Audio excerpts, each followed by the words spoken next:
Aujourd'hui, on parle affaires, on parle succès et rentabilité. Si toi, tu as prévu de te lancer dans l'industrie de la location de voitures, cette vidéo est faite pour toi.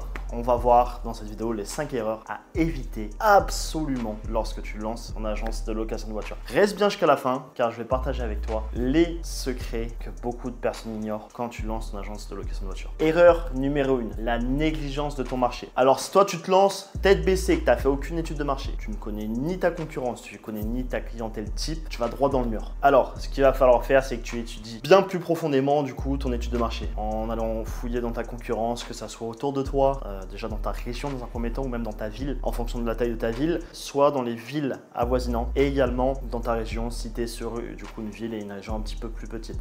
Ce que tu vas pouvoir faire aussi, c'est aussi analyser forcément les types de clients que tu as. Par exemple, je te donne un exemple, tu es sur la région de Bordeaux, tu sais que tu vas potentiellement avoir en fonction des voitures que tu vas rentrer dans ta gamme de location, des clients qui sont intéressés par le vin, par la visite des vignobles, par la visite des châteaux. Et ça, mon gars, c'est cool parce que tu vas pouvoir adapter ton offre par rapport à tout ça. Un autre exemple, si tu es en Champagne, ça va être la même chose sur tout ce qui est Champagne. Si tu es en région parisienne, tu vas plutôt, en fonction de tes véhicules, cibler tel type de clientèle, tel type de clientèle ou tel type de clientèle. C'est tout simple. Erreur numéro 2, une tarification aléatoire. Ne pas donner de prix, c'est comme naviguer finalement sans phare ou rouler sans phare. T'es bête si tu fais ça, excuse-moi du terme. Mais en fait, il faut déjà connaître à peu près la moyenne des prix. Ça aussi, c'est pareil, ça passe aussi par une étude de marché finalement, mais c'est une erreur qui est assez importante. Si tu arrives un petit peu trop haut en termes de prix, bah ça va être compliqué. Et si tu arrives trop bas, même si tu vas attirer des clients au début, ça va être compliqué après de pouvoir augmenter ton prix petit à petit. Je te donne un exemple, si tu es déjà 100 € moins cher que tes concurrents, les gars vont venir chez toi. Par la suite, si tu augmentes tes prix, bah, il va y avoir beaucoup d'interrogations sur le pourquoi du comment tu as augmenté tes prix. Donc, fais attention aussi au prix que tu fixes. Erreur numéro 3, c'est un point sur lequel je reviens souvent. Tu vas voir pourquoi. C'est une communication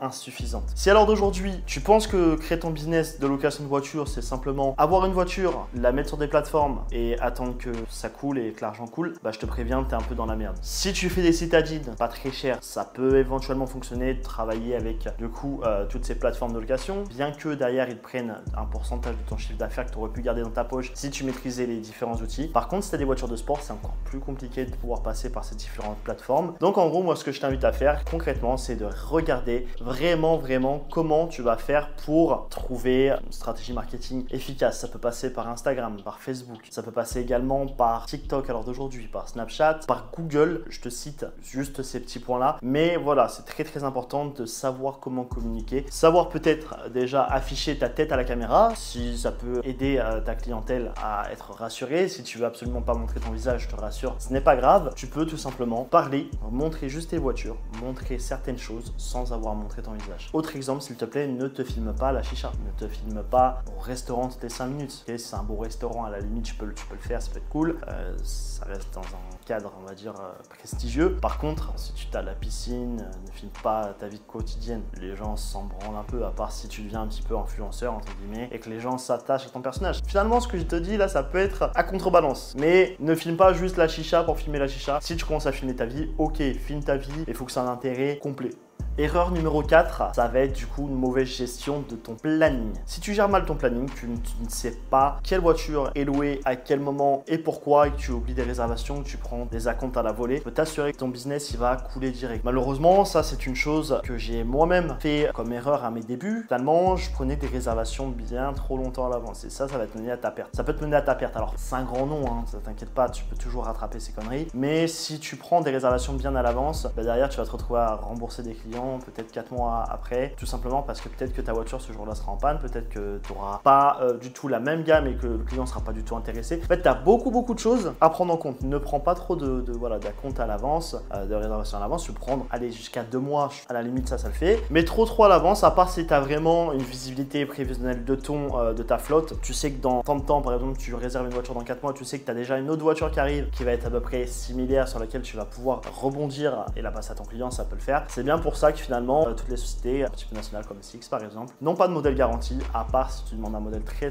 spécifique, parce que eux ils ont plusieurs modèles de cette gamme-là, ils peuvent les faire rapatrier entre d'autres agences, etc. Mais si toi, à l'heure d'aujourd'hui, tu n'as pas plusieurs modèles comme peuvent se permettre ces grandes agences, elles mettent du coup modèle non garanti. Ça va être du coup, tu as réservé une Clio, bah, ça va être peut-être une 208 ou ça va peut-être être une Skoda Fabia. Erreur numéro 5, ne pas écouter les retours de tes clients, que ça soit des expériences positives, que ça soit des expériences négatives. Si tu n'écoutes pas tes clients, bah, c'est bête. Finalement, il y a peut-être des axes d'amélioration que tu aurais pu faire pour satisfaire ton expérience client. Imagine, je te donne un exemple. Ton client te dit « J'aime bien louer ta voiture, par contre, là, elle était un petit peu sale, etc.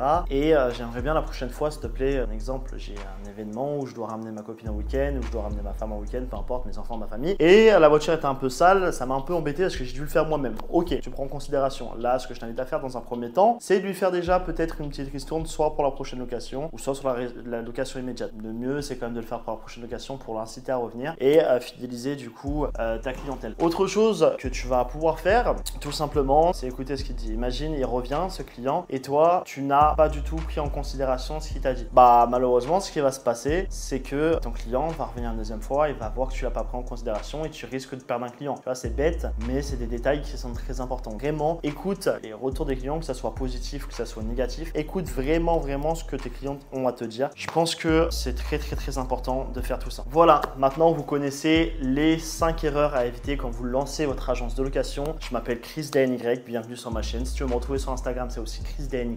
Pense à t'abonner, à laisser ton petit like. Nous, on aide les professionnels ou les particuliers à lancer une agence de location de voiture, que tu travailles, que tu sois étudiant à l'heure actuelle, peu importe. On va pouvoir t'aider avec toutes ces choses-là. Donc, je t'invite à laisser ton petit like. J'espère que la vidéo t'a plu et on se retrouve dans une prochaine vidéo. À bientôt.